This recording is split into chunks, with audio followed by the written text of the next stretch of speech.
Hare Krishna. Yeah, this is good.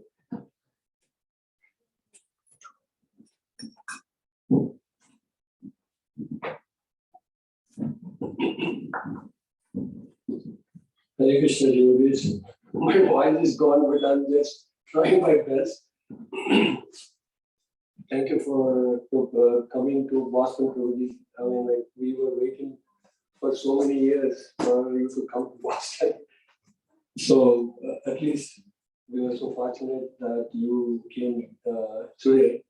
Even though like your schedule was so tight, we requested at least one day for you to come to Boston.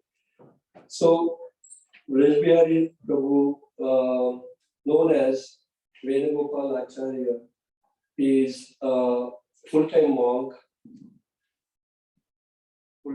in Radha Gopinath Mandir, ISKCON Chowpatty. For the last 2 decades, he has a major's degree in economics and master's in monetary policy and international finance.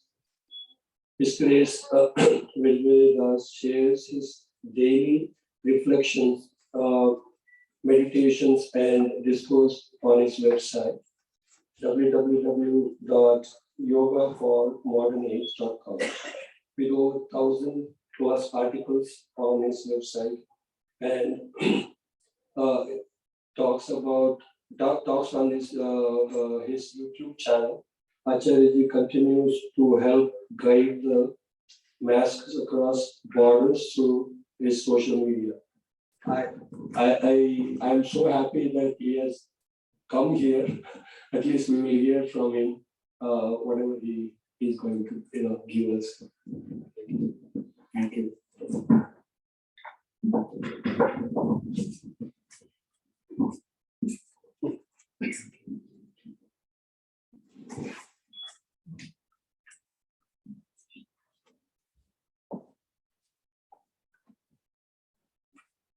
Om Jnana-timirandhasya Jnananjana-shalakaya Chakshurunmilitam yena tasmai Shri Gurave Namaha. Mukam karoti vācālam pangum langayate girim yatkripatamaham vande Shri Guru Dinatarinam Paramananda Madhavam Sri Chaitanya Ishwaram Namo Vishnu Padaya Krishna Preshthaya Bhutale Srimate Bhakti Vedanta Swaminiti Namine Namaste Saraswate Deve Gauravani Prachahini Shunyavadi Pavchata Deshakarini Vancha Kalpatarubhyascha Patitanam Pavanebhyo Vaishnavebhyo Namo Namaha. Jai Sri Krishna Chaitanya Prabhu Nityananda Shri Advaita Gadadhar Srivasadi Gaura Bhaktavrinda Hare Krishna Krishna Krishna Hare Hare Hare Rama Rama Hare Hare Hare Krishna Krishna Krishna Hare Hare Hare Rama Rama Rama Hare Hare Hare Krishna Krishna Krishna Hare Hare Hare Rama Rama Rama Hare Hare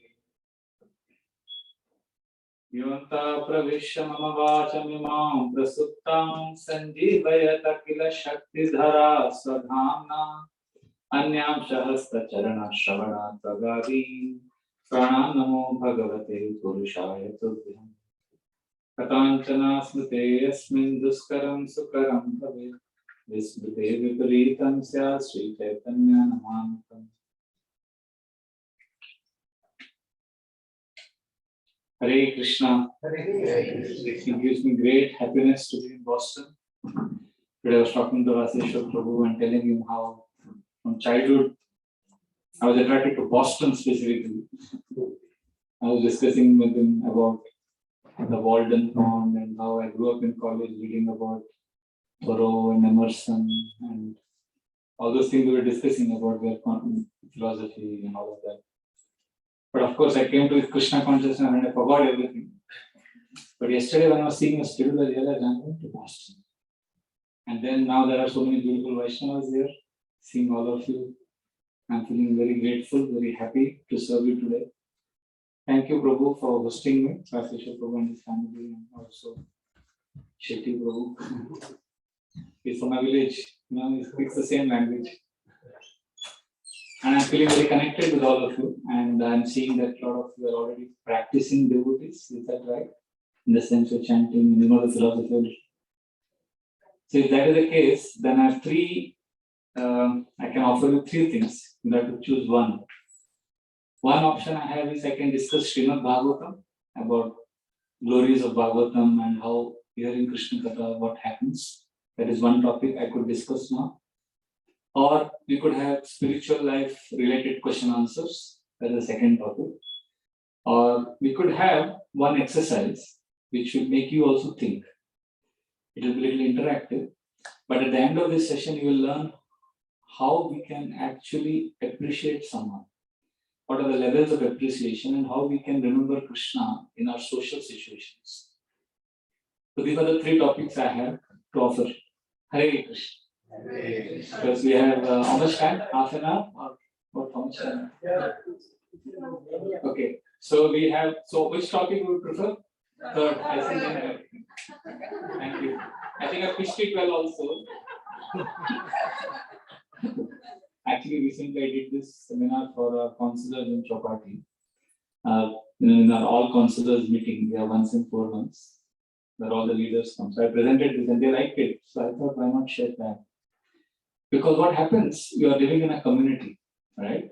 So in a community, there is no problem. There's an advantage. What is the advantage? Support systems. Support. Amazing support. But there's a problem also. Comparison. Competition. Criticism. Like 3 cancers. So this is a reality. You know, like this using porcupine. It has its sharp spikes. So these porcupines in a porcupine community, they all come together because it's very cold. So there is fire, they light fire and they all come close and they get the warmth of each other's association. But in that warmth of the association, the spikes hit each other. It's painful. But if they go far away, they will die because of the cold. But if they come too close, they're hitting each other. So this is what happens in a devotee community. When we get too close, we rub each other in the wrong way. But if we don't have association, we suffer, right? So we need a very healthy way of appreciation. I'm going to share with you 3 levels. For that, you have to use your intelligence. You can't just sit idle.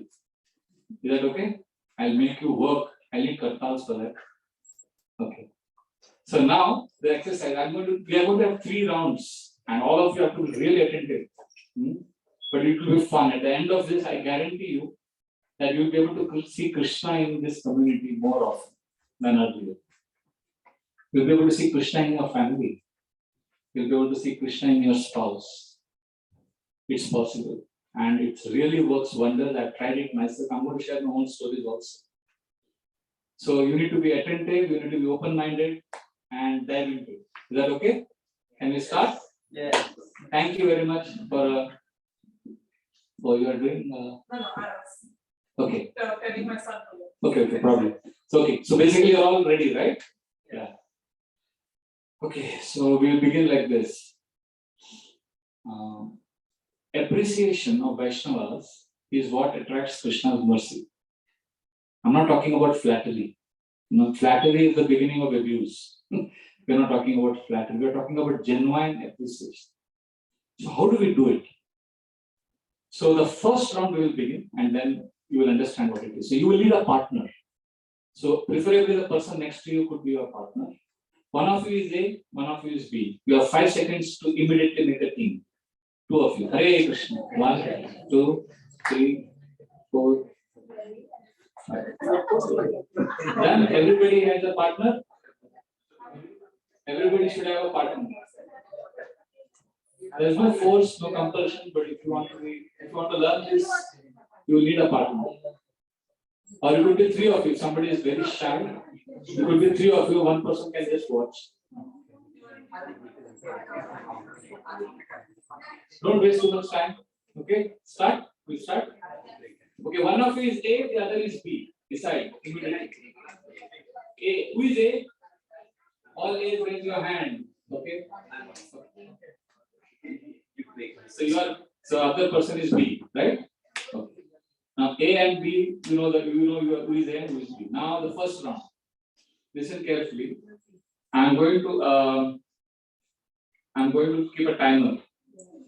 So you will have to do first A will speak and then B will speak. I'll tell you what to speak. So as A is speaking.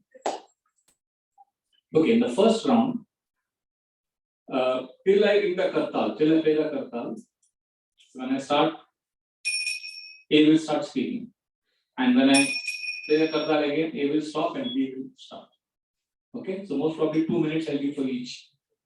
You have to speak about some devotee whom you really want to appreciate. And you have to speak about the glories of that person to your partner. That person should not be your spiritual master. As of now. In this round, no Guru, no Prabhupada, because we like to glorify both always. We like to glorify Guru Maharaj always. We have difficulty with our equals. Right? Whenever we say glorify some devotee, they say, my Guru Maharaj is so merciful. At least Guru Maharaj is merciful, we know. But what about the Vaishnava next to you? No, Vaishnava in this community, Vaishnava in this hall. So basically, the person whom you are going to appreciate should be alive, in flesh and blood, breathing. It could be any part of the world. It could be a devotee in this community. It could be your family member. It could be a librarian. It could be your office colleague. It could be any living person who is alive in flesh and blood and who is breathing, who is active. Not your Guru, not Krishna, not Prabhupada. Is that clear? Could it be the person whom you are talking to? You can, but then generally this becomes artificial sometimes. It has to be genuine, we don't want to. We can do that, but just see that it is from an authentic space. Is that okay? See, I'll tell you one thing. Generally, appreciating a person on his face is easy. But appreciating someone who is not around, in the sense who is sitting somewhere else. Appreciating in the absence of a person is really glorious.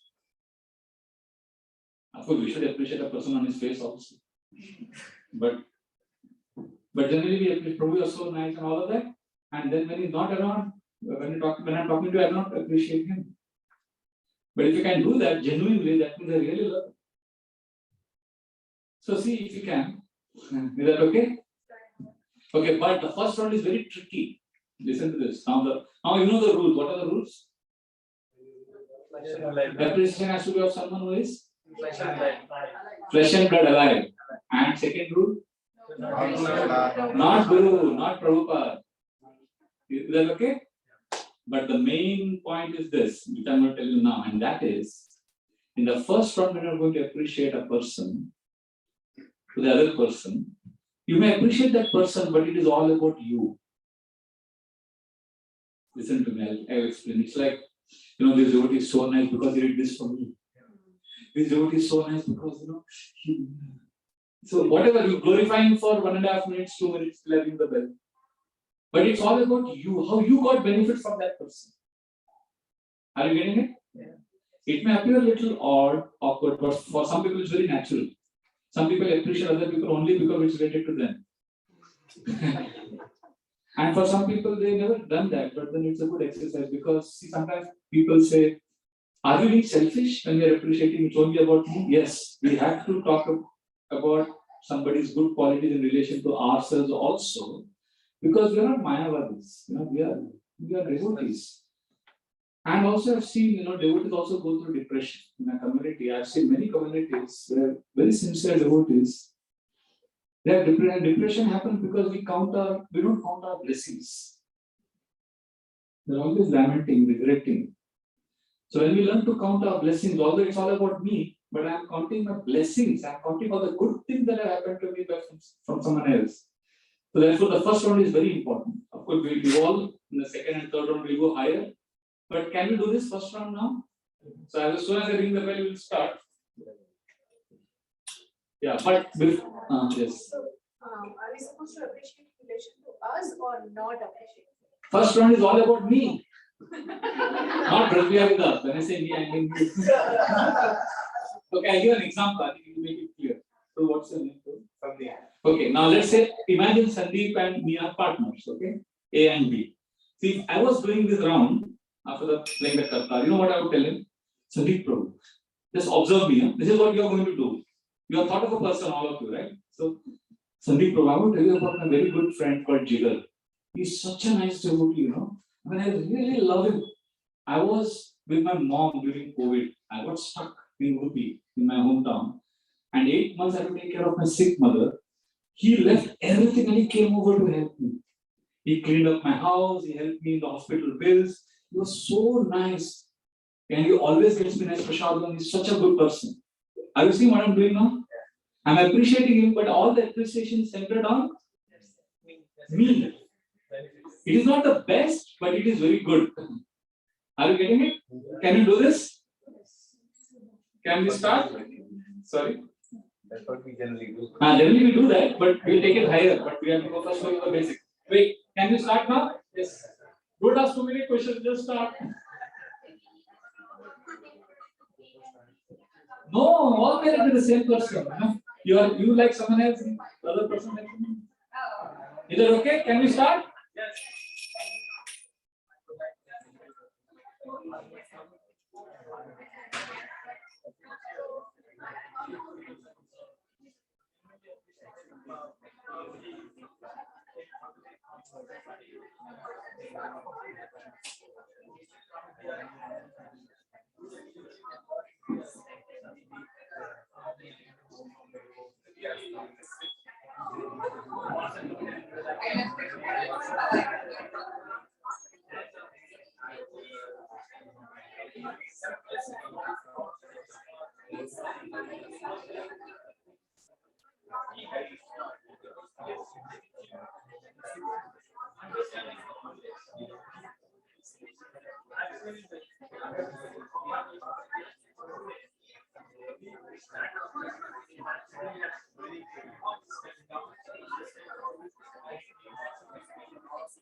Please change. We will speak now.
Thank you for doing this exercise. What you have just now done is you have given yourself an amazing tool by which you can ensure that you'll never get depression. This is possible. Radharani Mataji, one of our very senior counselors in our congregation, she is a professional psychologist. So she was making a presentation in our annual counselors meeting. And she made a shocking statement. She said she gets a phone call from at least one devotee all over the ISKCON, in the devotee community, ISKCON world. At least one call every week from a person who wants to commit suicide. So we were in the audience and we said, Mataji, are you sure it's a devotee? I mean, people call you, right? With suicidal patterns and tendencies. She said, no, devotees call. That's very sobering, but it's true. Because we are rarely counting our blessings. And these things which you just now said about the benefits you got from someone, trust me, when you are dying, this will have such an impact. Because you will be living your body with gratitude towards Vaishnavas. I'll tell you one example which changed my life. All of you know Gauranga Prabhu. I think Boston is his second home. His sister is here, and I think sister is here. Mamaji. He's my, he's like when I joined the ashram 97, 98, he was a few years senior to me, he's the one who preached to me. And he was that time, much younger. So we were all young. So I'm going to take out some files from the past. We were all enthusiastic, young, and he was a manager, hardcore manager. So we're talking about a person who is 25 years old, so don't hold it against anyone. They're all young men with a lot of energy and enthusiasm. And he was a manager, always getting things done. And always walking with the aristocratic style, like a manager who's always man of action. And I never saw him express emotions. Like tough guy, One of the biggest misconceptions is men don't cry. And women, somebody said, one of the two biggest misconceptions in the world is women can't manage and men don't cry. That's wrong. So they're tough guys, So there was one brahmachari in our ashram called Stoka Krishna Prabhu. He was very sweet and humble. He was always like this. Yes, Prabhuji. Yes, Prabhuji. Always doing seva for everyone. And he was very soft, and Gauranga Prabhu was very hard, tough. And they were good friends. And we all had one small box, a locker where we kept our belongings.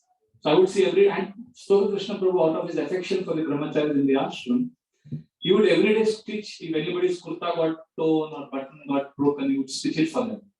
Just out of affection. It was not an obligatory seva, but he loved to do that. And I would see Gauranga Prabhu come back to the kitchen with his kurta torn or something, button is torn. He would say, "Hey, Stoka!" He would call him like that. And he would remove his kurta, make it into a ball and throw it at him. I want it by tomorrow morning, okay? And he would go. And next day morning, hey, Stoka, where is my kurta? Sorry. You're not clumsy, Stoka Krishna Prabhu, but he had too many services. So he would say, will you take some time? Are you lazy fellow? I want it. And then he would pat him on the back, and then he would run around, do activities. This was an everyday affair. So every day I would see Gauranga Prabhu, in that tough mood, and Sir Krishna Prabhu always humble and sweet. So then time passed, few years passed, and then Sir Krishna Prabhu wanted to move on, he wanted to change his ashram, he became a grihastha, he got married, and his wife was pregnant, and she was about to deliver a baby, and Sir Krishna Prabhu was diagnosed with final stage of cancer. He had just 4 months to live. It was shocking for all of us. So I remember my service was to read Bhagavatam for him. First, Krishna Prabhu is lying on the bed, and my Guru Maharaj, we are all talking to him, doing Kirtan, Katha, Bhagavatam, so that he can go back home, back to God. That's our goal, right? And he is gasping for breath. And Gauranga Prabhu, who's from IIT, logical, so intelligent, smart, and he comes just few hours before he's leaving the body and he's seeing me read Bhagavatam. And his eyes are moist. He's just trying to hold back his tears. And then looks at our senior most doctor, Dwarkadish. And this is the most illogical conversation I've ever heard from Gauranga Prabhu. He's telling me, Prabhu, there has to be a way he can be cured. I'm sure there is a way out. And he's talking very logically, but it was the most illogical thing. Everything, all his parameters are down. He's dying. But still, he's somehow desperately telling Dwarkadish Prabhu, our senior most doctor, that there has to be a way out. But then Dwarkadish Prabhu just listening to him, understanding that he's emotional. So he told him, just heard him and then said, sorry, nothing can be done. Then Gauranga Prabhu wanted to put up a brave front. So he looked at me, I'm quietly reading, I'm reading Bhagavatam verses, audible. So he said, let me read. So then I said, okay, Prabhu, all yours. So he started reading and I was next to him. Now Stoka Krishna Prabhu lying on the bed. He has just a few hours more, okay? He's just leaving his body in a few hours now. He's just gasping for breath and Gauranga Prabhu is reading Bhagavatam for him. And suddenly Stoka Krishna Prabhu realizes from the corner of his eye that it is Gauranga Prabhu sitting next to him. And he starts moving his hands.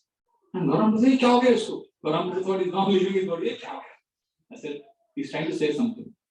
And then I realized what Stoka was doing. He started moving his hand like this. And he started telling Gauranga Prabhu. And then I looked at Gauranga Prabhu and said, Prabhu, look at your button. This button was broken.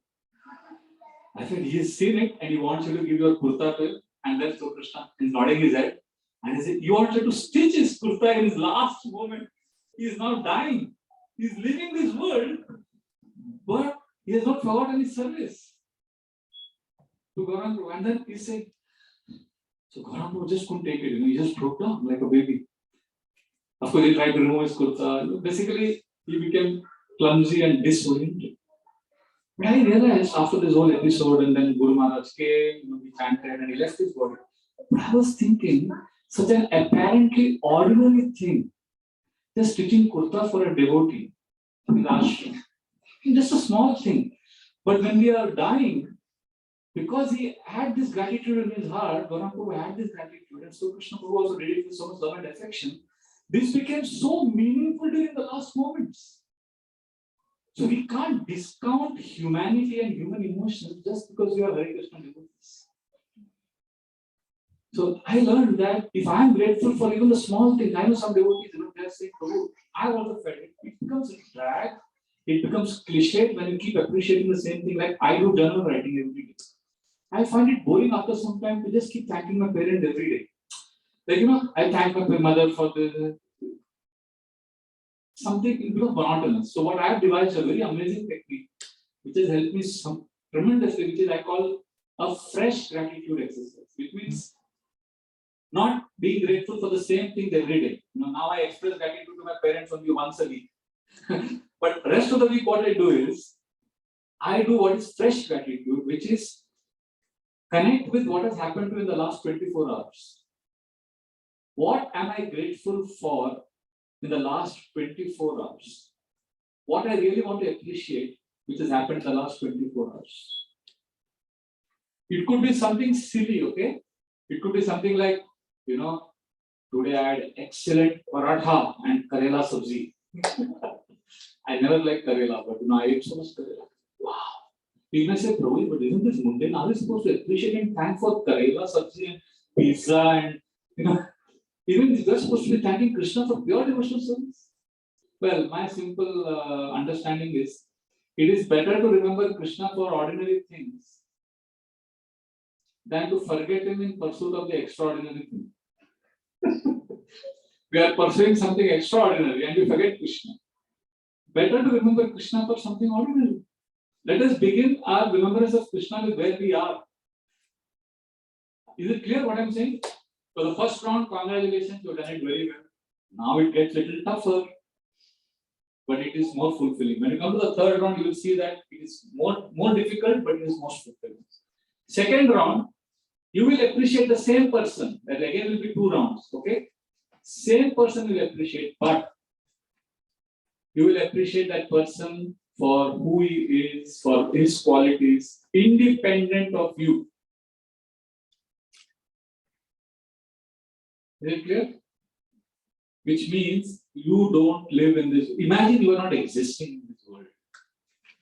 Imagine you die, or imagine it's not about you. You're not existing at all. And if you have to glorify that person, what would you say?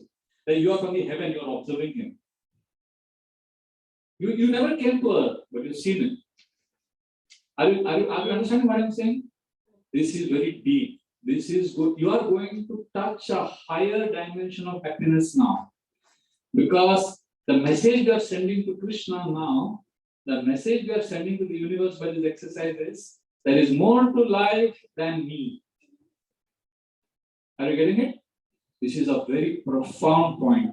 There is more to this world, there is more to the cosmos than me. Unfortunately, 99% of religious people in the world, it's all about I. 3 most important words in our dictionary is I, me, mine. In fact, the Semitic religions say, what is God doing? God, please give me our daily bread. It's all about me, right? God is busy solving my problems. When we tell them about Rasa Leela, Krishna's pastime in Vrindavan, they are like trying to understand what is it about me here? Why they can't appreciate Krishna is because it's not about them. Most religions, Islam, Christianity, every religious tradition, it's all about God is.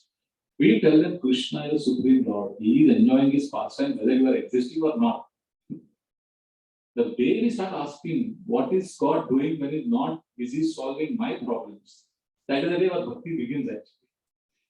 But we don't have that habit, unfortunately. That's okay. But at least with other people whom we are appreciating, can we appreciate them for something which is not about me? To do it now. I'll give an example. Sandeep Prabhu. In the first round, I appreciated Jigar Prabhu. Now, the second round, just observe what I'm going to do. Prabhu, Jigar is such an amazing devotee. He works hard 5 days a week and is working for an American multinational company. And All his office colleagues are westernized Mumbai walas and extremely professional company, but he's such a devotee with his purity and with his intense devotional service. Everybody in his office is saying Hare Krishna when they see him.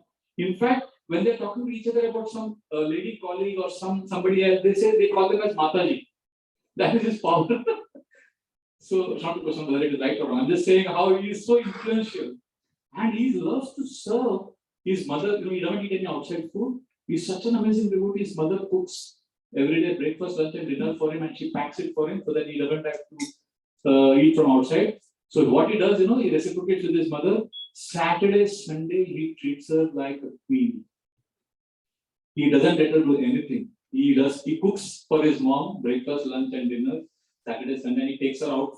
He takes her out on a date. He takes care of his mom so well. He's one of the best devotees I've ever seen. So my time is over. Did you see what I've done just now? Was I involved in this appreciation? It was nothing about me, but it was all about his good qualities. Can we do that now? Everybody understood? Yes, sir. Correct? Okay. Start. Hare Krishna. A to B.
Please change, switch over, stop this process.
Pray.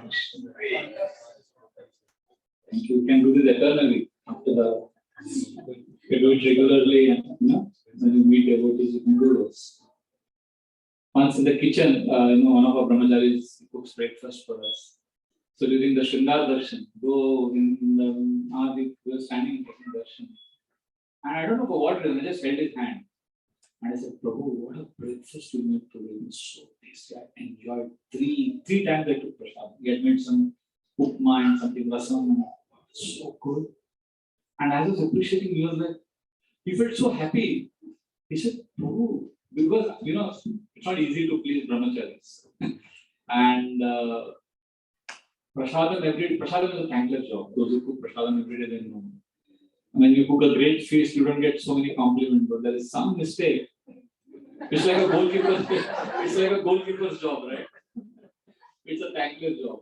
And this brahmachari is cooking for 80 brahmacharis every day morning. So when I appreciated his breakfast cooking, he became so happy. I could see visibly this.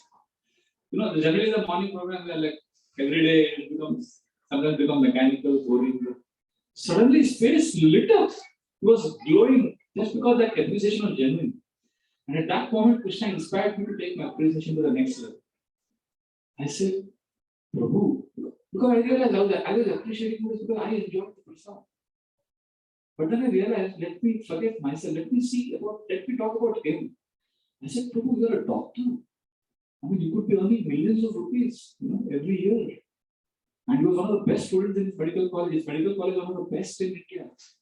And you gave all of that up, and last 8 years you are cooking, and you are just doing menial seva. It is so overwhelming, what sacrifice you have made. So now I was entering this space. There was nothing with me. And because that was really true appreciation, it was about him. I saw his eyes became moist and he became emotional and he became so grateful. And I realized that we had just added a lot of positive energy into our lives. It was a big deposit in his emotional bank account. Later on, if I had to correct him, because later on a situation arose in our lives where I had to give very strong feedback, because as part of the management. And I had to do something very, very serious feedback had to be given to him. And nobody in the temple had the courage to tell him that, because they thought it could create. So then I was the one who could give him that feedback, and he took it very positively because I had deposited a lot in his emotional bank accounts. So it's very powerful when we appreciate a person not simply for what we are getting from him, but for the larger good. But now we are going to do the third round, and you will really have to work hard. But trust me, if you work hard in this round, your life will change forever for good. And this is a teamwork. Now each one of you has heard or knows good qualities of two people, right? One is the person you share to your partner, and I'm hoping that you heard attentively when your partner was speaking, right? All of you heard your partner say? I'm going to ask you questions later on. What did your partner say? So now you are going to do teamwork, which means both of you together, I will be giving you 5 minutes. And at some point in time, I'll tell you how many minutes are left. So you are going to sit together and think about these qualities that are coming out of these two personalities, which you have discussed in the last 2 rounds. And please draw parallels. See how these qualities are also present either in Krishna, or how these qualities have been executed by Chaitanya Mahaprabhu, or Srila Prabhupada, or your Guru Maharaj, you wanted to appreciate for so long, or let's say you have no idea about this, you are very new in Krishna consciousness, but some great soul, somebody, basically we are now entering from I, we went to him, now we are going to the real him. We are expanding our vision. We are entering the larger space of the universe. We are going to Krishna. Because all the good qualities that you see in this world are a reflection from Krishna. Are you getting this? So first, you have basically two exercises in these 5 minutes. One is, for both these personalities, you are going to draw out the qualities, and then immediately you are going to also think about how these qualities are exhibited by at least some great soul, other than you and me. I'll give an example. Sandeep Prabhu, I was talking about Jigar. Now we are going to do it together, but now for convenience sake, I'm the one who's speaking. You know, Jigar Prabhu loves his parents, especially his mom, so much. Isn't this an amazing quality? Because Chaitanya Mahaprabhu is known as Matra Bhakta Shiromani. He is one of the greatest devotees of a mother. Of all the devotees of mothers, Chaitanya Mahaprabhu. So Jigar is exhibiting a quality which is very Chaitanya Mahaprabhu. And Prabhupada, Prabhupada dedicated his Krishna book to whom? His father. He writes in the, if you say, dedicated to my father, God Mohan Dev, he planted the seed of Krishna consciousness in my heart. He says that. So, loving our parents and being grateful to them, which Jigar is exhibiting, has been shown in our tradition by Chaitanya Mahaprabhu and Srila Prabhupada, and this is their proof. This is an example I'm just demonstrating right now. How we can see qualities. So what happens next time? Because Jigar is helping me preaching in Mumbai. He's one of the congregation, the place where I'm preaching for the last 12 years. He's also in the management. Sometimes we have an altercation. But it doesn't become serious because I look at him as somebody who is very dear to Lord Chaitanya. I see him as following the footsteps of Srila Prabhupada. So even if I get angry with him, I know I can't offend him. You see the power of seeing Krishna in each other? Can you do this exercise? It may be a little difficult, but you'll enjoy it. Can you do it? Can we start now? Hare Krishna. Your partner can help you. Yes, you have a question? Somebody raise your hand. You have 5 minutes total for both the examples. Okay, start.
You have 30 seconds more.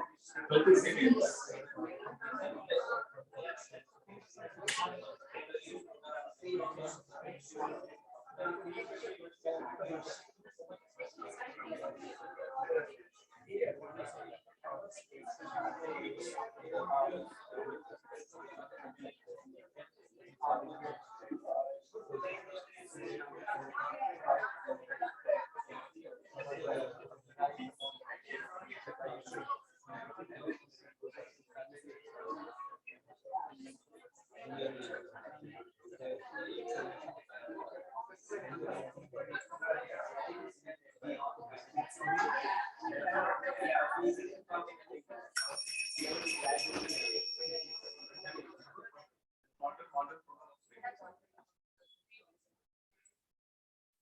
Hare Krishna. Thank you. Did you like this exercise? Yeah. Okay. Now I have a question for you.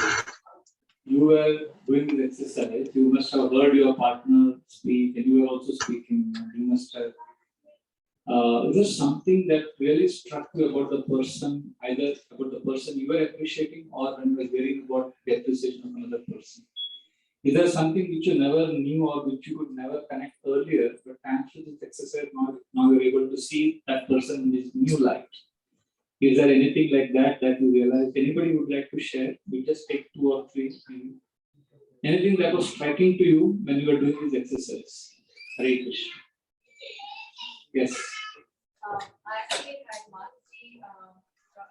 Mataji share about our mutual, one of the devotees whom we mutually know, and for me personally, it was like that mutual person is a good friend of mine, and sometimes it's very easy for me to overlook that person and how that person is actually adding so much of value to so many people's life. So I was able to like, wow, my friend is like really, I mean, I didn't see that way. So it was very nice to, actually get that vision. And like, yes, I was always thinking of my mind, but when I actually when Mataji highlighted on that person, I'm like, yes, that's amazing. Thank you. Anybody else? Yes. Would like to mention, I was talking about Sankirtan from Chowpatty Temple. I know him for the past 29 years. So one of the most humblest souls that I have seen, and I think you coming from the same temple, you will also endorse this, that is always the folded hand. It's not something that you see because of our tradition. You see is genuine person like this. Humbler than the grass, then you can see, as I have seen in so many years, and I have also heard from devotees that he will never, when he gives you ear, he gives you ear and listen carefully and give all the best advice that he can give. And I think it's always the service mode. I think, I don't know in the past few years, but he was the person who was responsible for welcoming the guest, and the person who was doing the job so amazingly that the new visitors wants to come again and again. And so I was sharing that my partner here, my wife, was again I did some few points about how caring this person, this soul is, and how that connects us to Srila Prabhupada, Ramaswamy, and Krishna. Yeah, you can see, not just helping you add some more. Chaitanya Mahaprabhu, he was one of the best in guest reception. He would actually wash clothes of the devotees in Navadvip. And you would make arrangements for their paraphernalia. And even when Keshav Kashmiri came to Navadvip, although Chaitanya Mahaprabhu defeated him, smashed him, but Kaviraj Goswami says, Sarva Shastra, Sarva Pandita Pai Paraya, Vinaya Bhangita Kuru. Mahaprabhu was so humble even when treating his opponents. Because we are talking about Sankirtan whose humility, and I'm reminded of Chaitanya Mahaprabhu, how he dealt with Keshav Kashmiri. He's so humble with Keshav Kashmiri, so you can imagine how he would be with other devotees. So next time when we see Sankirtan Prabhu, we can remember Chaitanya Mahaprabhu, Keshav Kashmiri pastime. So this is the way we expand our vision. So thank you for sharing that. So basically we need to see divinity and make it spiritual, otherwise it will remain mundane. We have to add Krishna element. So thank you for that. Anything else? Anybody would like to share one example? And then I'll share some other things that I have seen in the past about devotee sharing. Okay, I'll give an example. Just a few days ago, I did this exercise in New Jersey. And one person said something interesting. He said his wife never supported him. She never chanted Hare Krishna. When he got initiation, his wife never took initiation. So he always had this feeling of pain and bitterness in his heart. But he said, I always knew that she is very sincere because she is supporting, she's not stopping me from chanting. And she is doing so much for my children. And for me, she's taking care of me. Never once basically, then, because of this exercise, he entered the space of gratitude to his wife. And then he said something interesting. He said, because in the second quality, the third round, when he entered the third round, he saw how his wife is non-envious. I mean, he was saying that how there are so many people doing so many things, but she never feels jealous and insecure. But then so many examples. He said, totally, I never thought about this quality before this exercise.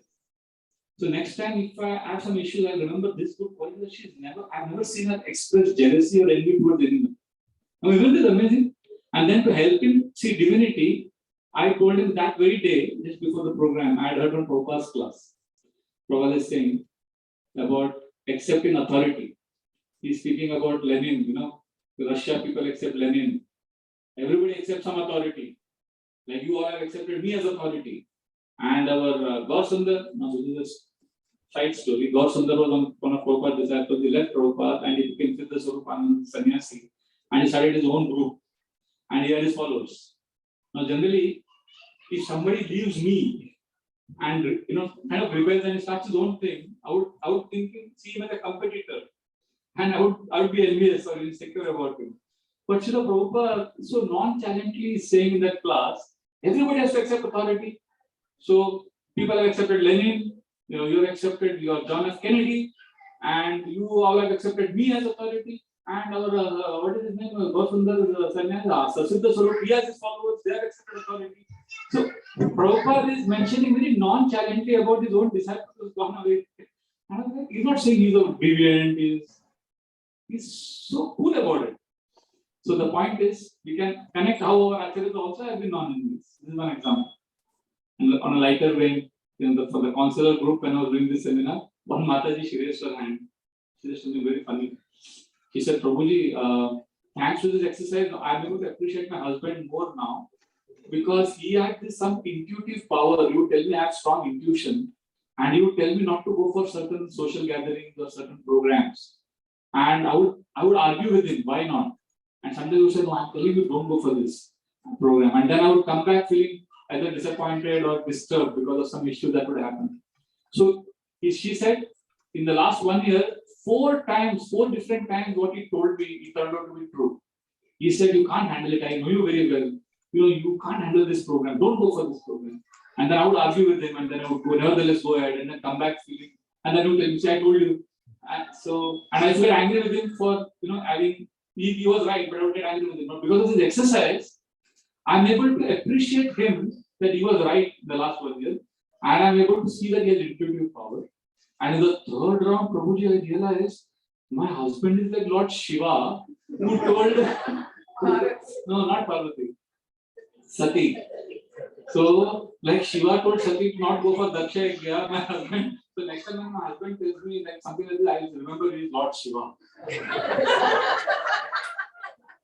And then probably that our husband was also in the program. He was sitting on the men's side.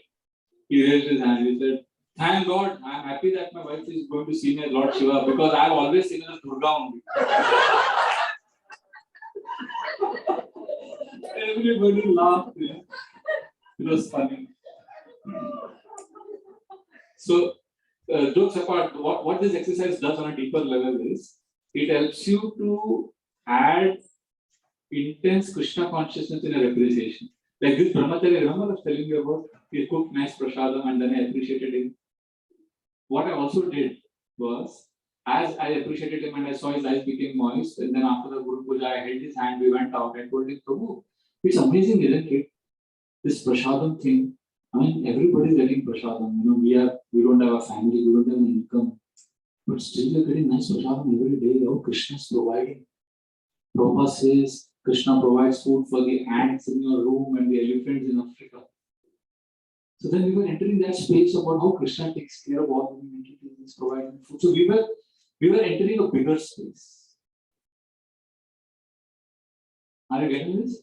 Like we went for a yatra with brahmacharis to one place in Narmada River, and initially I was appreciating devotees for all the elements they made for me in the yatra. Then I was appreciating the devotees for who they are, and then the fact that we all went to the yatra safely, we came back safely. Krishna is taking care of all of us.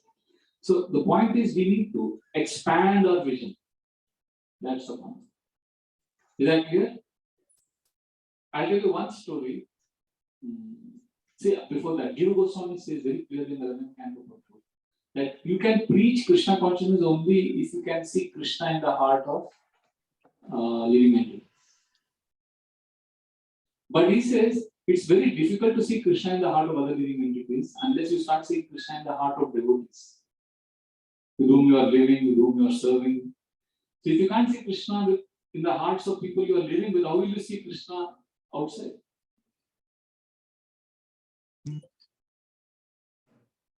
Okay, this is a true story. It has happened with me. I was a live witness. Some of you may think I'm just faking it, but I have to tell this.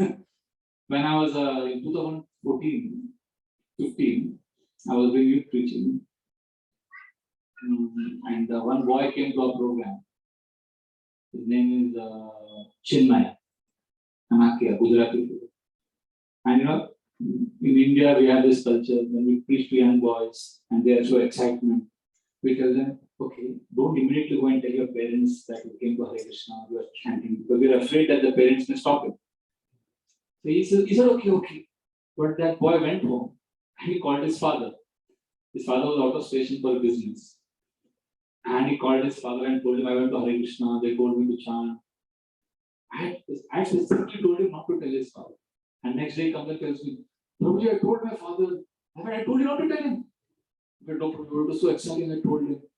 So then what happened? I asked him. He said, my father, he just didn't say anything, he was just quiet. He said, I'm coming back, I'll talk to you. So I said, so when is he going to come back? He said, Prabhuji, my father was supposed to come back next week from his business tour. But he said he's going to come back tomorrow. No, day after tomorrow. He told me yesterday, day after tomorrow. It means tomorrow he's going to come back. I thought I've lost him. So I said, all the best. I said, please tell him, you're just chanting one round and you're not going to come to temple much. Don't scare him. No, Prabhuji, but Hare Krishna is so good now. I tell him everything. So then he said, okay. Then he went home. And I thought I lost him. And I was amazed. The next day evening he was back. He was so happy. He said, Prabhu, you won't believe what happened. I said, what happened? He said, my father came back. He was very emotional. He held my hand. He took me to the attic of our house. And there's all those things kept for many years. We just dumped them in that place. And my father showed me one trunk. And he opened it. And inside was old Krishna book and one bead bag. And he said, who gave me this bead bag? And this was given to me in 1978, 79 by Niranjan Das Brahmachari in Boston. I was studying in Boston University, and this young sweet Brahmachari, he would give me so many cakes and so much Mahaprasad, and he just overwhelmed me. And just to please him, I started chanting 16 rounds. He would come on his cycle to my university and feed me Mahaprasad. And I was so much in love with him that I was chanting 16 rounds. He was such a sweet, nice young boy. And I was chanting 16 rounds. And I loved Krishna. But then because of some family obligations, I had to come back to India. And I gave it all up. Then I got into Maya. I got married to a mom. He started saying all these things out in a lighter way. And then he said, like, now I completely forgot about Krishna. And now you are telling me, I'm so glad, son, that you're going to Hare Krishna. You please don't give them up. Just chant Hare Krishna. Chant every day. So it had a completely opposite effect.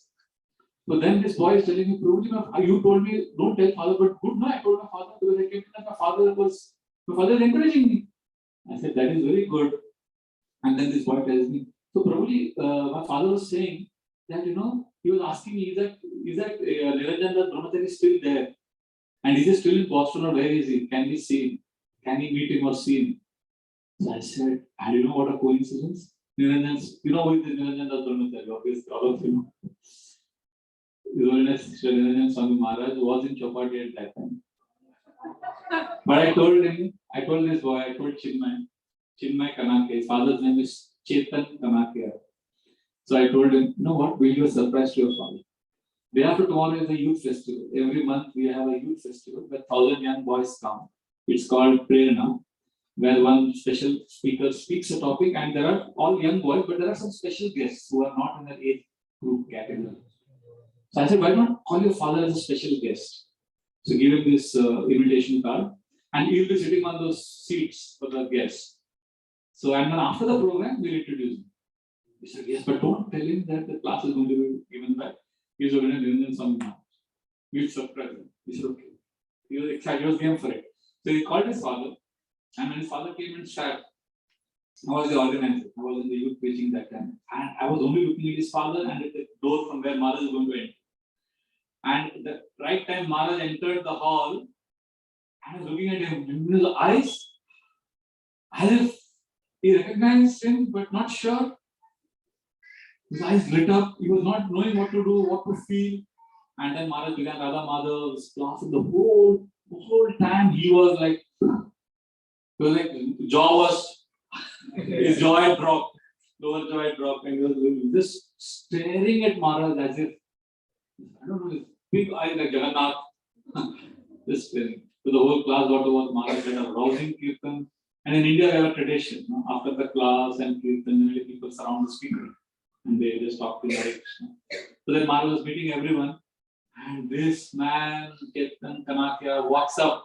And I'm watching all this live, and I've never forgotten this impression strong in my in my consciousness.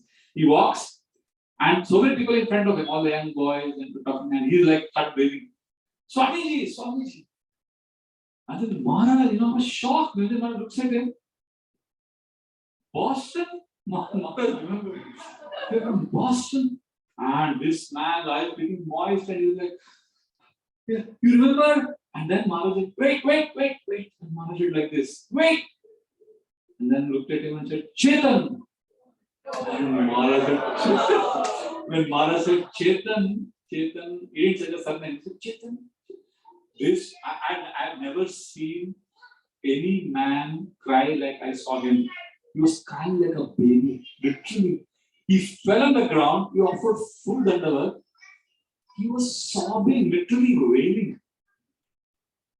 I mean, imagine the impact. This is 2015. That's how many years gone? 78, 79 to 2015.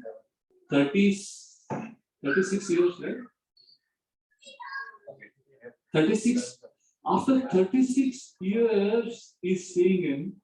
Maharaj remembers his name. And this man is overwhelmed.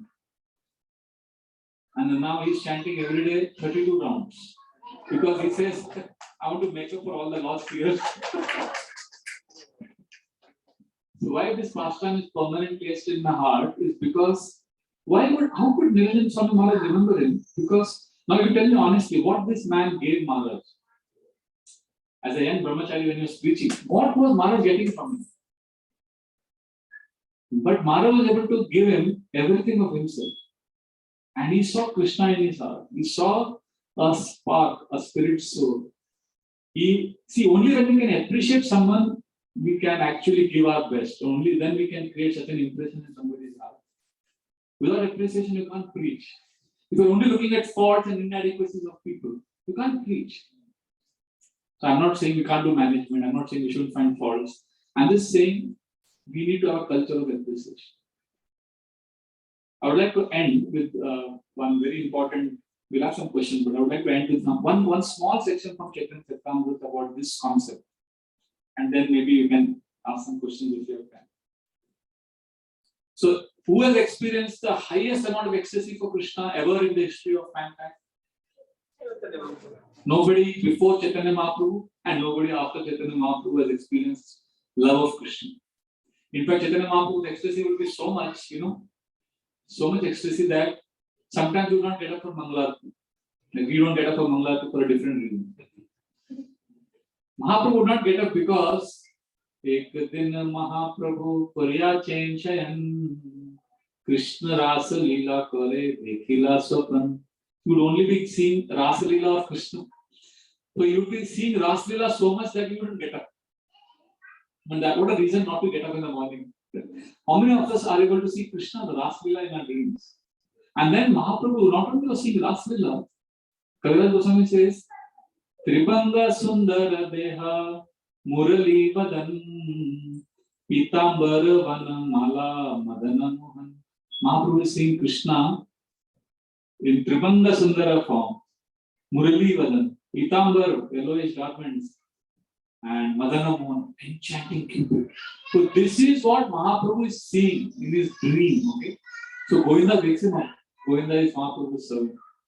Mahaprabhu, wake up, it's time for your Mangalarti. You're supposed to go and take Jagannath darshan.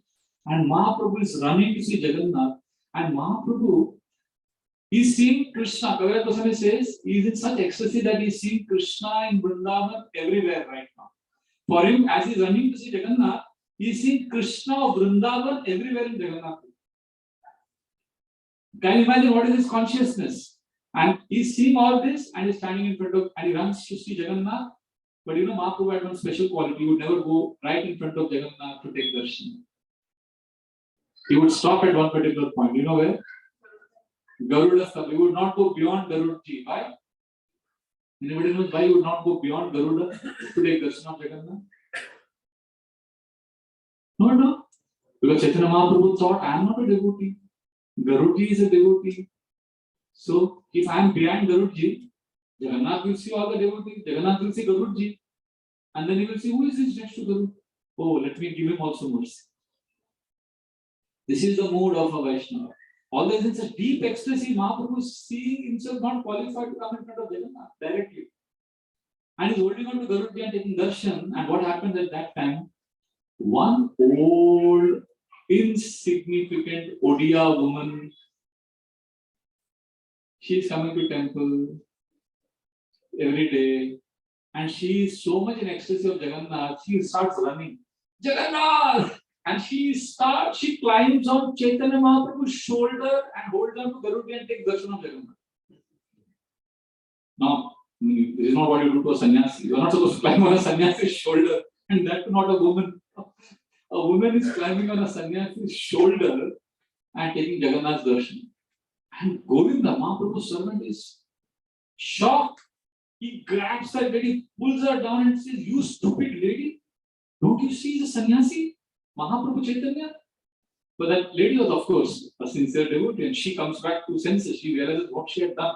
Oh, I'm so sorry. She apologizes profusely and she runs away from that place because that's the etiquette. And she knows the etiquette. And when she goes away, Mahaprabhu looks at Govinda and says, "You uncultured Adivasi, you low-class man, what have you just now done?" And then what Mahaprabhu tells him is, I think, one of the most profound instructions you will find in Chaitanya Charitamrita. Mahaprabhu says, "Tararti Deki Prabhu Kohite Lagila." Seeing her eagerness to take darshan of Jagannath, Mahaprabhu starts telling Govinda, "Tara Arti Deki Prabhu." Arti means that intensity. "Tara Arti Deki Prabhu Kohite Lagila. Eta Arti Jagannath More Nahi Bila." I don't have this kind of eagerness which this lady had. So by stopping her, you have done a great disservice. I was enjoying it, seeing her eagerness for Jagannath. And then Mahaprabhu says why she was able to do that, why she was doing it. Now Mahaprabhu's analysis of why this lady was Why this lady climbed on his shoulder is, Mahaprabhu says, because Jagannatha Vishtaya Tanu Mana Prane. She Tana Mana Pran, body, mind, and senses have been Jagannathized. Srila Prabhupada gives the example like you put iron in fire, it becomes fiery. So Mahaprabhu says, this lady has become Jagannathized. Jagannatha Vishtaya Tanu Mana Prane. Moraskanda Padadiyache Tato Nanjan. Because of that, she didn't realize that she was standing on the shore. So you fool, Mahaprabhu is telling Govinda, you are stopping a person who is Jagannathized. I was getting that person's association. Then Mahaprabhu declares, she is the most fortunate woman. Aho Bhagyavati Vandiyarpa. She is Bhagyavati. I fall at her lotus feet. One day I am going to offer my prayers to her. Aho Bhagyavati Vandiyarpa. Hiyara Prasada Paiche Aarti Amarvai. If I get her prasad, I will also get same eagerness for Krishna, Jagannath. So Mahaprabhu is wanting prasad, mercy and blessings of whom? An insignificant Odia woman. So that he can develop attraction for Jagannath. And just before this pastime, what did I tell Mahaprabhu was experiencing? You are seeing Krishna in Vrindavan, Rasalila. He's seeing how many of us get dreams of Krishna in threefold bending form? So it's such a personality, and Kaviraj Goswami says because of this pastime, Mahaprabhu came back to external consciousness. You even think, what is external consciousness? For us, what is external consciousness? Office, house, right? But Kaviraj Goswami says, Mahaprabhu's external consciousness was, till now you are seeing Krishna in Vrindavan everywhere. But now he starts, Kurukshetra Deki Krishna Oiche Oila Man. He starts seeing Krishna in Kurukshetra. And then he starts lamenting. Kaha Kurukshetra Ailan, Kaha Vrindavan. I have come to Kurukshetra. Krishna, I want to go back to Vrindavan. It's basically Krishna consciousness, Krishna conscious only. So, like that, there are many verses describing Mahaprabhu is in great ecstasy, but he's able to recognize and appreciate other devotees. Like he's rubbing his face against the wall in Gudvicha, remembering Krishna, and he's like crying and wailing, and he comes out and he sees Govinda sleeping, and it's cold in the night, and he doesn't have a shawl, blanket. So Mahaprabhu removes his own shawl and puts it on top of Govinda so that he feels comfortable.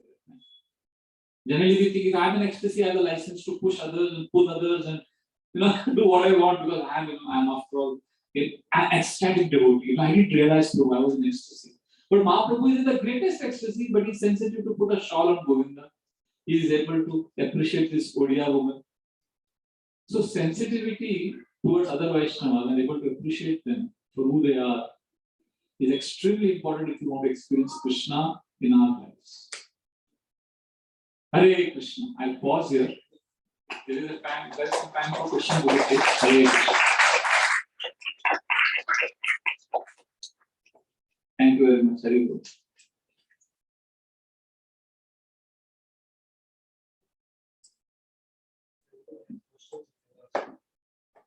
Aseshwar Guru, where are you? Yeah, I spoke God Lila. Is that okay? I wanted to speak some Bhagavad scriptures. Thank you.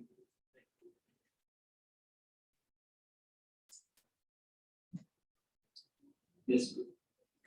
So, when it comes to the appreciating devotees, like, with your regular schedules and things, it really dwindles down, and we listen to the lecture. It's very effective, but due to our incapacities or our own baggages, we tend to forget that. How do you remember to express that gratitude like on a regular basis and not being sort of just for the sake of it, but genuinely appreciate? And how is there like a regular interval that you should have, or what should be the mood that you should develop so that you can always have a genuine appreciation and not something like just for the sake of it? Yeah. It's true. At least you can begin, even if it's not then. Somehow you begin the culture. And His Holiness Niranja Swami Maharaj, often he answers this question beautifully. He says there are some typical how you do it questions in ISKCON. So this question, as you're saying, I am able to put it in that category. So he says the answer for all these how you do it questions is you do it by doing it. Probably how to become humble. Become humble. How to become sincere. How you do it is the answer is you do it. I'll tell you, I had this experience in the congregation preaching program. I spoke about Kali Yuga Dharma is Harinam Sankirtan. We should all chant Hare. I gave one class. The next week, one Mataji, she asked, probably last week the whole class was on Kali Yuga Dharma, chanting Hare Krishna. I have a question, how do we chant Hare Krishna? Then that class I spoke on attentive chanting, how we should listen to the holy name and attentive. So the next week somebody asked me, probably how do we listen to the holy name? We spoke about listening to the holy name. How do we listen to the holy name? I said we listen to the holy name by focusing on the pronunciation and by sitting straight. All that I explained. So the next week somebody asked me, how do we sit straight and how do we actually do it? How do we pronounce? Because the mind wanders so much. I said, basically for that you need a Sattva-guna lifestyle. So then somebody asked later on, the next class, how can we practice Sattva-guna because our life is so rajasic? But then I said, Sattva-guna can be practiced if you learn breathing techniques. I spoke about counting, inhaling to the count of 4, holding your breath for 2 seconds. So I said, this is a beginning step for Sattva-guna. Just inhale, exhale, breathe normally. And take a shower twice a day. You feel Sattva-guna, all that. Then next week somebody said, Prabhuji, but breathing, when we breathe also, inhale, exhale, mind wanders so much, it's difficult to control the mind. So then I remember in that class I said, actually mind is very difficult to control even if you do breathing and all that. Because pranayama, how much ever you do, the Yama will come and take your prana. So it will not work. So you ultimately chant Hare Krishna only. So the next week somebody said, Prabhuji, how do we chant Hare Krishna? And I remember telling him that class, you should chant by listening to the holy name. It's a cycle ho gaya. You see what has happened? So there is a whole cycle, we keep going on this how you do it. There is no end to how you do it. You do it by doing it. So just do it, Nike. Just do it. That's what they should. So appreciate someone and experience the joy of it. Do it more often. My question was more on the terms of intervals, like is it in the beginning, because it's not genuine. In the beginning, you suggest specific interval. I don't have any specific. I think person to person. Like what I do, if I feel I have a sadhana card. And sadhana card is like I have basically a basket of 15 activities. Like I know this is my basket. I can pick any one of the 15 to feel. If I am feeling low, if I feel some disconnected, then I just look at my basket and just 15 things pick up. And every night before sleeping, I tick all the boxes. At least my desire is every day out of this 15, I should at least tick 3 boxes. At least 3 or 4. So sometimes I take and then I see after a few days, oh, this box is not ticked at all last 4 days.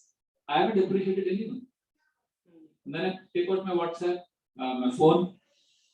Okay, Premjit, he helped me in writing this book. Okay. Then I write something to him. Anyway, we do so much prajanka on our social media. Why not use it for something good? So then I appreciate 3-4 devotees, write something nice about them or share something about someone to someone else. Basically, that appreciation for a few minutes. So it's like it's like a feast. I like all these items. I want to eat. So I haven't eaten appreciation thing. So could I appreciate? Then I feel okay, done. Box tick. Satisfied. So basically, it just there's no formula as such. It just depends on what nourishes you. So appreciation and gratitude nourishes me. So there are 15 things. One of them is Sankirtan also. One of them is hearing Prabhupada's class. So you just have to do what nourishes you in bhakti. It's not that only gratitude and appreciation.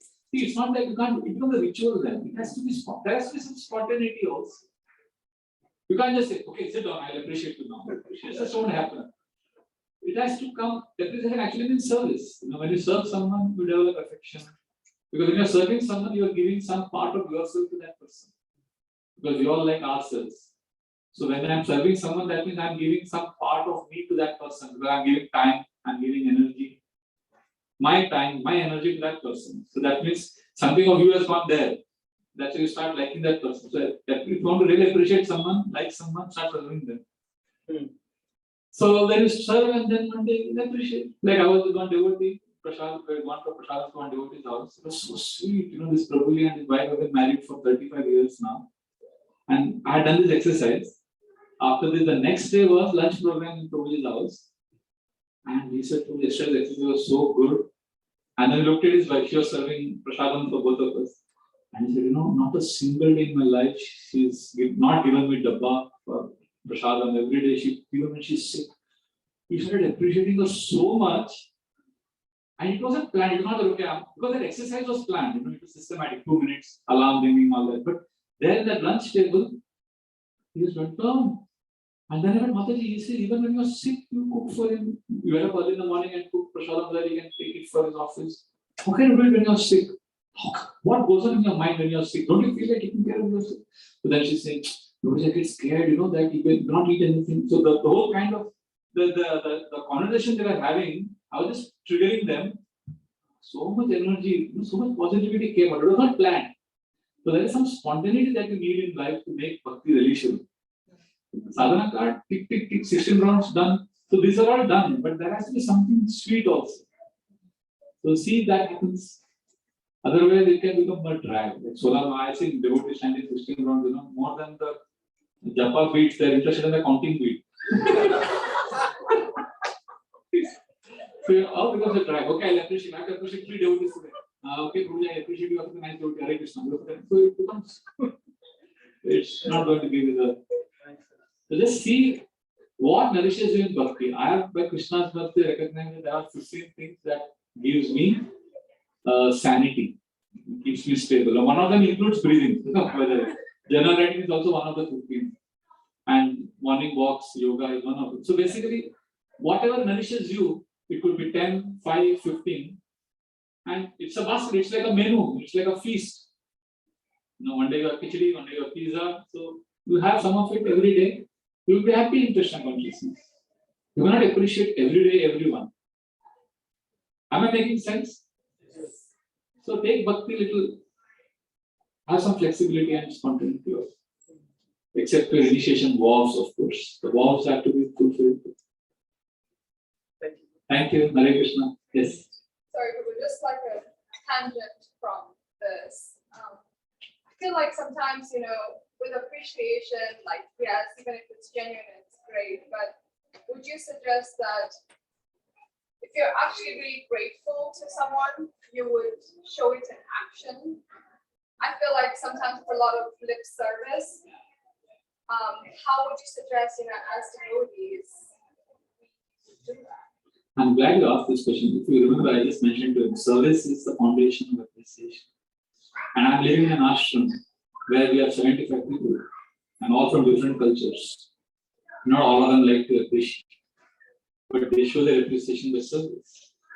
So ultimately, it's not the words, it's not the lip service that matters. What matters is, like when I joined the ashram, we had one brahmachari who was always like this. Angry, mean look on his face. So we used to call it the angry young man. So his name is, I'll tell his name also. Very sweet devotee, but always frown on his face. His name is Gaur Gadadhar. So we would say, जब रात को बच्चा रोता है तो माँ कहती है congregation बच्चा सो जाए तो गौर गदाधर आ जाएगा. We used to say that, Gaur Gadadhar Prabhu is like angry young man. But he loves to serve. He never appreciates anyone. So I remember when I joined, he's 10 years senior to me. So you don't take service from seniors, you always serve your seniors.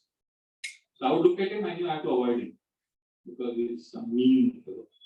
But I remember once I got a frozen shoulder. He looked at me. He always looks at city people as if you guys are, he's from a village, tough man. He looks at us as if we are pampered and we don't work hard. You are just feigning it, and then he walked away. But he didn't go to sleep or he didn't go to do self-edification. He went to the Sevasthana medical team, medical department. He brought an ointment. He sat next to me and he massaged me for 1 hour. But I was like, Prabhuji, no. All the time he's having a frown in his face. And so he's not saying, I love you, Prabhu. You're so good. None of that talk. He's just putting the balm, serving me. And I was like, wow.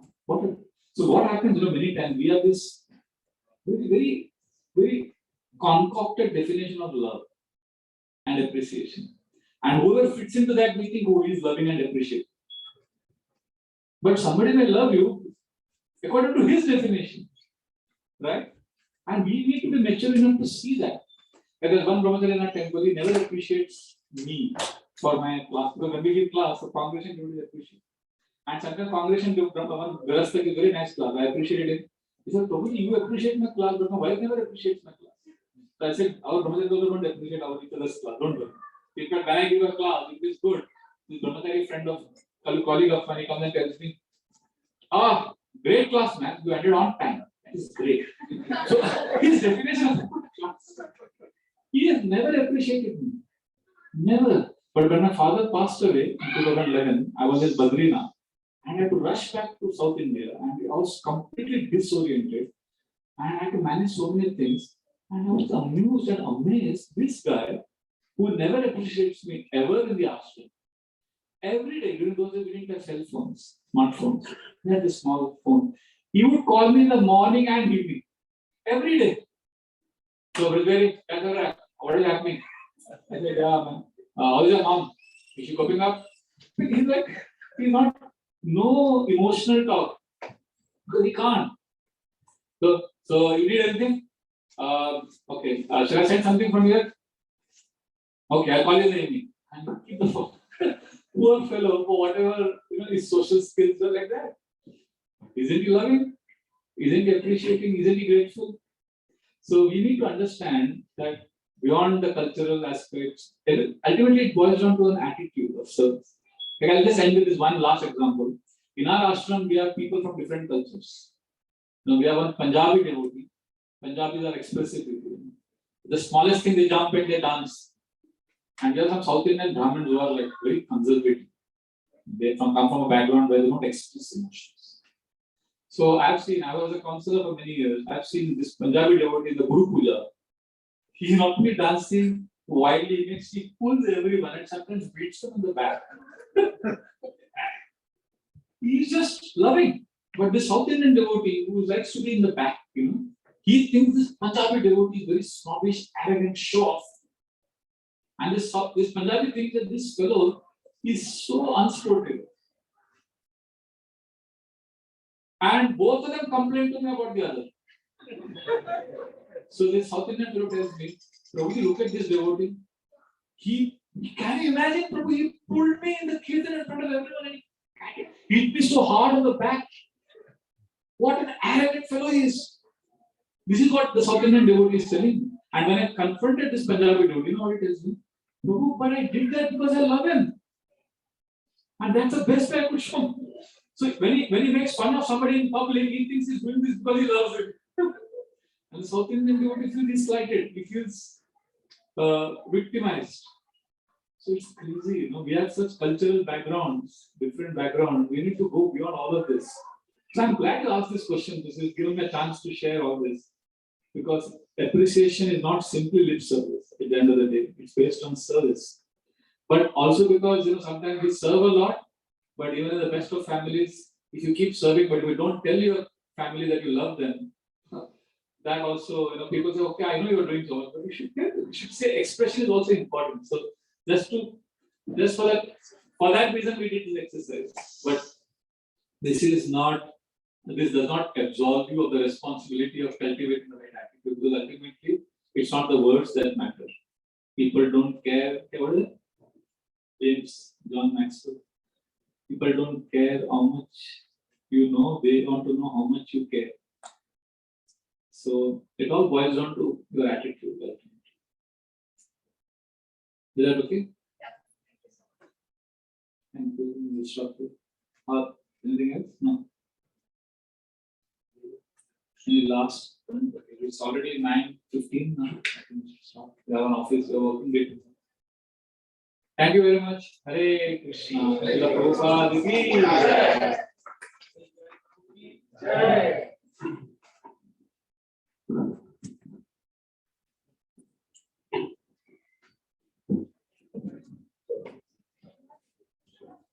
you, Prabhuji, for giving us a wonderful class. So, my voice is still gone. So, I hope Prabhuji will come next year for us, hopefully. So, he will give more time because we could give only a couple of days this time.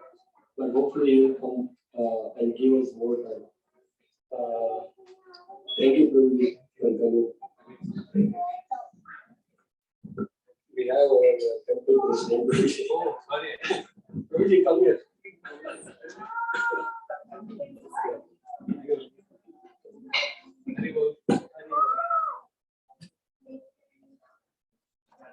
Prabhuji, you were just not just some comments small.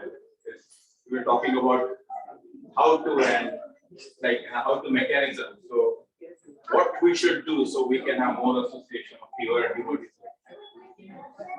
Just pray for me, bro. I'm just talking about this, what I should practice also. Pray for me.